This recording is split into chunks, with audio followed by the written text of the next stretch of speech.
What's up, guys? My name is Stephen Guadagni, 5 Tool Sports Science, right here in Baton Rouge, Louisiana. I got a cool video coming for you guys today. It's going to be a breakdown of Shohei Ohtani's pitching mechanics. We're going to look into some of his performance metrics, his anthropometrics, and his biomechanics breakdown. All right, so let's get started. Okay. So first, from weightlifting, I found out that he does a deadlift on a trap bar with training footage of about 495 pounds, so that was pretty cool to see. Athleticism, his sprint speed was a 28.8 feet per second, which was in the 92nd percentile in the MLB in 2021. So that shows that he has a lot of athleticism. He's very fast. His bat speed was 75.5 mile per hour average. That's in the 92nd percentile in 2024, and I think he's in the 94th percentile this year. It went up to a 78.9 on the inner zone, which only put him behind Giancarlo Stanton. So that showcases really elite rotational power, okay? His vertical jump, I found some information that he came in to do a test with either the Angels or the Dodgers, I can't remember which, but basically they found out, hey, your vertical jump was average. They told him that. And then 4 weeks later, he came back and tested, and he was 10 inches higher. And when they asked him like what was going on, he basically said that he went and was mad that he was average in that, went and learned all the biomechanics on how to jump higher, how to do the arm swing, everything, came back and jumped 10 inches higher. That's really impressive. And then in the Dodgers force plate testing, Gavin Lux said he was the best jumper in the organization. One of the guys who was watching nicknamed him Air Ohtani. Let's go, let's see. Oh, for mobility, he's pretty much a tight mover. He's not really going to be the best mover. You're going to see him kind of missing some hip extension, some hip internal rotation in his lower half. And he's not going to get like a ton of hip to shoulder separation. So I would describe him more as a tight mover. On the plyometric elastic training side, again, with the force plate testing, he was the top vertical jump and elastic ability in the Dodgers organization. All right. And then with his sprint training, or with his sprint numbers that he's getting on Baseball Savant, he's extremely explosive. That's kind of showcasing more of the plyometrics and the elastic side of things. And I believe that he's probably doing some of that in his training as well. The only training video I could find is the deadlift of the 495 pounds, but I've got to imagine with professional strength and conditioning staffs, he's doing a good job of blending plyometric training, ballistic exercises, and his weightlifting. Mechanical work emphasis, he has a heavy emphasis on biomechanical efficiency. He changed up his arm path a little bit, and injury history. He's had, 2 UCL injuries. He's had a labrum shoulder injury while base running. So he's had some injury in the past. And then physical measurements, he's 6'4", 210 to 215 pounds. He's estimated to have a wingspan of 6'8" to 6'9", so long levers, and then pretty long legs as well. So he's got really good anthropometrics in terms of just size, body weight, limb length, everything stacking in his favor to throw hard on top of elite strength, speed, and power in terms of athleticism, okay? Now, biomechanics, this is just guesstimations that I use with AI. Some of this stuff is kind of accurate. Some of it is, I probably would say maybe not in the realm. So let's go through some of this. So kinematic sequencing, pelvis, trunk, arm, hand. Again, when we're going to be looking at his pitching mechanics, you are going to see that he doesn't get a ton of hip rotation at front foot strike. And then it does appear that his hips and his trunk kind of rotate together. So when we're looking at kinematic sequence of pelvis, trunk, arm to hand, his pelvis and his trunk kind of rotate together. All right, hip to shoulder separation, 20 to 35 degrees, that's probably accurate. Peak pelvis angular velocity, 550 to 650 degrees per second. That's probably accurate-ish just because he's not really getting really great hip rotation on that side, but he's such an elite rotator in terms of that bat speed that might be higher. All right, peak trunk angular velocity, 900 to 1,050. That's probably low. With how well that he rotates with his bat swing speed, his peak trunk angular velocity is probably higher. That's probably closer to 1,300 to 1,400 degrees per second.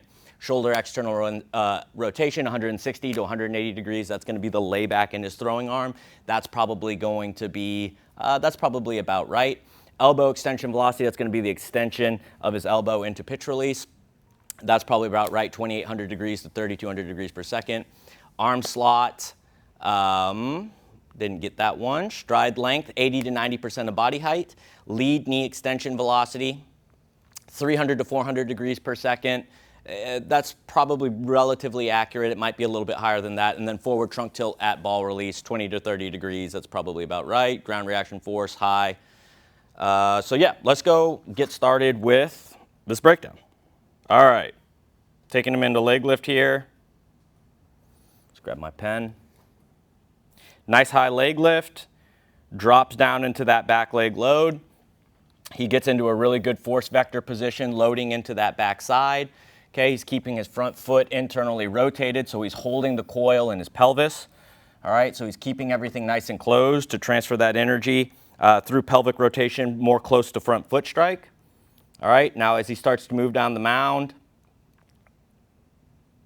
there he goes. He starts to try to internally rotate. He looks like he's just getting some knee extension here, and then he's trying to internally rotate that pelvis, but I think that's where some of that hip mobility issue starts to run into, where he can't really clear that hip rotation as well. So right when he gets to front foot strike right here, you can see that this pelvis position is closed. His ankle isn't kicked through. He hasn't rotated his hips that great.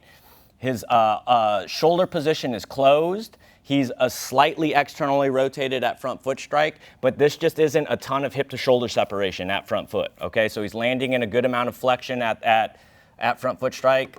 Let's see how all of this goes. All right, going forward, you can see here how his hips and his shoulders are gonna rotate together. So you see the pelvis and the shoulders both rotating together. The arm should be starting to go into maximum external rotation. You can't really see it here, but that's not gonna be, you know, I'd say that's probably 160 degrees of arm external rotation. So the AI was kind of right there. Then he goes into pitch release, kind of watch this front leg bracing. He's kind of just maybe even drifting a little in his flexion. There he goes. He starts to get a little bit of front leg extension into ball release. So he gets a little bit of front leg knee extension. All right, so big takeaways here. He's hitting front foot strike. The pelvis is still late. He's landing in a lot of flexion, not a ton of hip to shoulder separation. The pelvis and the trunk are kind of rotating together. That's killing some of his external rotation probably. If he was able to get more hip to shoulder separation, his arm might be able to go into more layback, okay? Front leg, not like a crazy, you know, huge front leg extension like a Justin Verlander or a Jacob Mizorowski or something like that. He's really just kind of landing in flexion, and he's giving it a little bit of lead knee extension velocity back up it to transfer energy back into the chain. All right, so out to ball release. Okay, and then forward trunk tilt. The forward trunk tilt's probably about, it's probably about 35, 40 degrees of forward trunk tilt. So not bad forward trunk tilt. But the big takeaways, this isn't like super elite mechanics, all right?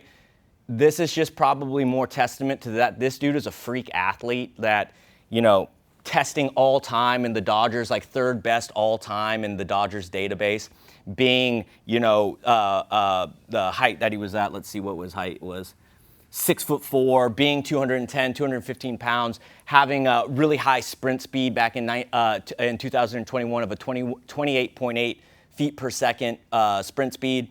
He's a really good athlete. Being able to swing the bat in the 94th percentile even this year. He can rotate at a really elite level. So even though he's not getting to these maximal ranges of motions in terms of hip to shoulder separation, he's such an elite athlete in speed, strength, and power that he can make up for it even though he doesn't have elite level biomechanics. Now, the question then would be, well, is this biomechanics, is this putting more, you know, torque and stress on his arm and possibly leading to the injuries? Maybe. I think a lot of that is going to come down to, you know, fatigue and just being able to measure his arm strength from outing to outing to make sure that he's not throwing in a fatigue state. But since he's already had 2 Tommy John surgeries, that is going to make him very much more susceptible to having a third. So that's something that the Dodgers are really going to have to look out for. But, I mean, biomechanically, again, it's nothing that's super crazy. It's just his anthropometrics and his performance side of things show you that these elite level athletes can make up for a lot of, you know, technical, biomechanical inefficiencies with elite level athleticism, with elite level strength and power, with elite rotational power. So I hope that helps you guys. We'll catch you guys on the next video.